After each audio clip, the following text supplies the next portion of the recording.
नमस्कार, मी दिव्या हुरकट रांदड. पाहूयात आजच्या महत्त्वाच्या राजकीय घडामोडी. पुणे जिल्हा बँकेचे संचालक आप्पासाहेब जगदाळे यांनी अजित पवार गटाच्या इंदापूर विधानसभेचे उमेदवार दत्तात्रय भरणे यांना पाठिंबा जाहीर केलाय. यामुळे शरद पवार गटाचे उमेदवार हर्षवर्धन पाटील यांच्या अडचणी वाढल्या आहेत. जगदाळे हे लवकरच अजित पवार यांच्या पक्षात प्रवेश करणार असल्याचं देखील बोललं जात आहे.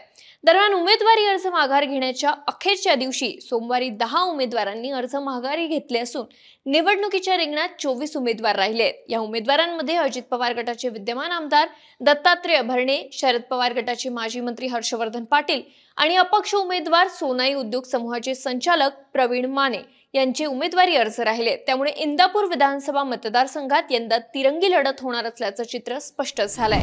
भाजपला मोठा धक्का बसलाय. ऐन विधानसभा निवडणुकीच्या तोंडावर भाजपच्या माजी खासदार डॉक्टर हिना गावित यांनी पक्षाला रामराम ठोकलाय. आज त्यांनी आपल्या भाजप सदस्य पदाचा राजीनामा दिला. यासाठी त्यांनी महायुतीमधील एकनाथ शिंदेच्या शिवसेनेला जबाबदार ठरवलंय.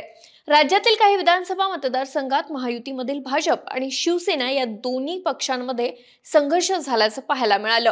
अक्कलकुवा विधानसभा मतदारसंघातील जागेसाठी हिना गावित या इच्छुक होत्या. या जागेच्या मुद्द्यावरून हिना गावित नाराज होत्या. भाजपकडून त्यांना या मतदारसंघात उमेदवारी हवी होती, मात्र महायुतीकडून ही जागा एकनाथ शिंदे यांच्या शिवसेनेला देण्यात आली. त्यानंतर या जागेवर शिवसेनेच्या आमशा पाडवी यांना उमेदवारी जाहीर झाली. पुणे जिल्ह्यातील पुरंदर विधानसभा मतदारसंघातून शिंदेच्या शिवसेनेचे विजय शिवतारे रिंगणात आहेत. त्यांच्या विरोधात अजित पवारांचे अधिकृत उमेदवार आहेत. भोरमधून ठाकरे सेनेतून अजित पवारांच्या राष्ट्रवादीत दाखल झालेले शंकर मांडेकर हे निवडणूक लढवत आहेत. विरोधात शिंदे गटातील बंडखोर निवडणूक रिंगणात आहेत. यामुळे या दोन मतदारसंघात उपमुख्यमंत्री अजित पवार आणि मुख्यमंत्री एकनाथ शिंदे यांचे शिलेदार आमने-सामने आल्याने पवार आणि शिंदे यांच्यामध्ये खटका उडाल्याची चर्चा राजकीय वर्तुळात सुरू आहे. पुरंदर विधानसभा मतदारसंघातून विजय शिवतारे यांच्या विरोधातील संभाजी झेंडे यांची उमेदवारी मागे घ्यावी अशी विनंती मुख्यमंत्री एकनाथ शिंदे यांनी अजित पवार यांना केली होती. तर त्या बदल्यात भोरमधील बंडखोरी एकनाथ शिंदे यांनी थोपवावी असं पवार हे शिंदे यांना म्हटल्याची माहिती आहे. मात्र दोन्ही ठिकाणी उमेदवार कायम असल्याने भोर आणि पुरंदरमुळे पवार शिंदे यांच्यात खटका उडाल्याची चर्चा सध्या सुरू आहे. शिवसेनेने एबी फॉर्म दिल्यामुळे डॉक्टर आहिरराव धनुष्यबाण चिन्हावर निवडणूक लढवणार आहेत हे आता स्पष्ट झालंय. महायुतीमध्ये राष्ट्रवादी काँग्रेस समोर शिवसेनेच्या उमेदवारांना एबी फॉर्म देण्याची खेळी करण्यात आली.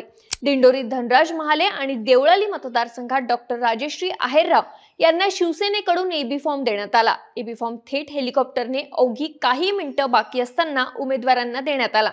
ऐनवेळी संबंधित उमेदवारांना माघार घेण्याच्या सूचना करण्यात आल्या. त्यानुसार दिंडोरीतून माजी आमदार धनराज महाले यांनी माघार घेतली.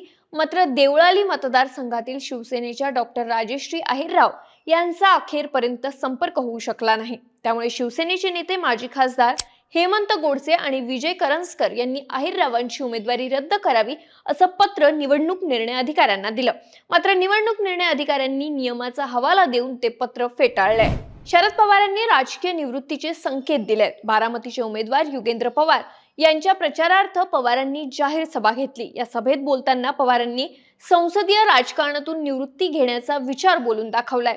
पवार म्हणाले, मी सांगू इच्छितो की मी सरकारमध्ये नाही, अजून 1.5 वर्ष आहेत. पुन्हा राज्यसभेत जायचं का नाही याचा विचार मला करावा लागेल. आता मी निवडणुका लढवणार नाही. 14 वेळा मी निवडणुका लढवल्या आहेत. महाविकास आघाडीचा पाठिंबा युगेंद्र पवार यांना आहे. एक नवीन नेतृत्व आहे, त्यांना साथ द्या. दरम्यान पवारांच्या खासदारकीचा 1.5 वर्षाचा कार्यकाळ शिल्लक आहे. त्यानंतर पुन्हा राज्यात राज्यसभेची निवडणूक जाहीर होईल. मात्र त्यावेळी पवार उभे राहतात की राजकीय निवृत्ती घेतात हे पाहावं लागणार आहे. साताऱ्यातील शेंद्रे येथे 1 कोटी रुपयांची रोकड जप्त करण्यात आली आहे. पुणे बेंगलोर महामार्गावर पोलिसांनी मोठी कारवाई केली. वाहनांच्या तपासणी दरम्यान पोलिसांना मोठी रक्कम सापडली आहे. सातारा जिल्ह्यात सोनं आणि रोख रक्कम सापडण्याची ही 3री वेळ आहे. IPS अधिकारी संजय कुमार वर्मा यांची महाराष्ट्राचे नवीन पोलीस महासंचालक म्हणून नियुक्ती करण्यात आली आहे. नुकतेच रश्मी शुक्ला यांच्या बदलीचे निर्देश निवडणूक आयोगाने दिले होते. त्यानंतर ही नियुक्ती करण्यात आली आहे. पर्वती विधानसभा मतदारसंघातून काँग्रेसने उमेदवारी न दिल्याने नाराज झालेले नेते आबा बागुल यांनी बंडखोरी केली आहे. वरिष्ठांनी समजूत काढली तरीही त्यांनी आपला उमेदवारी अर्ज मागे घेतलेला नाही. याच आबा बागुल यांना आता हिरा हे निवडणूक चिन्ह देण्यात आलंय. सावंतवाडी विधानसभा मतदारसंघात विशाल परब यांनी बंडखोरी केली आहे. वरिष्ठांनी समज देऊन देखील त्यांनी उमेदवारी अर्ज मागे घेतला नाही. त्यामुळे सिंधुदुर्ग जिल्हाध्यक्ष प्रभाकर सावंत त्यांची हकालपट्टी केली आहे. शिवाय निवडणूक काळात परब यांना मदत करणाऱ्या भाजपच्या पदाधिकारी आणि कार्यकर्त्यांना देखील कारवाईचा इशारा देण्यात आलाय। सदेश पाटील यांनी कोल्हापुरातील घडामोडींवर प्रतिक्रिया दिली आहे। मी कालच्या सर्व प्रकरणावर पडदा टाकण्याचा निर्णय घेतला असून आता कसं जायचं यावर चर्चा सुरू असल्याचं त्यांनी सांगितलं। तसंच मला श्रीमंत छत्रपती शाहू महाराजांबद्दल आदरच आहे आणि गादीचा सन्मान ठेवणं ही माझ्यासारख्या कार्यकर्त्याची भूमिका असल्याचंही त्यांनी यावेळी स्पष्ट केलंय। अशाच महत्त्वाच्या घडामोडी आम्ही रोज तुमच्यासाठी घेऊन येत असतो। या तुमच्याकडून मिस होऊ नये यासाठी सरकारनं मला सबस्क्राईब करायला विसरू नका।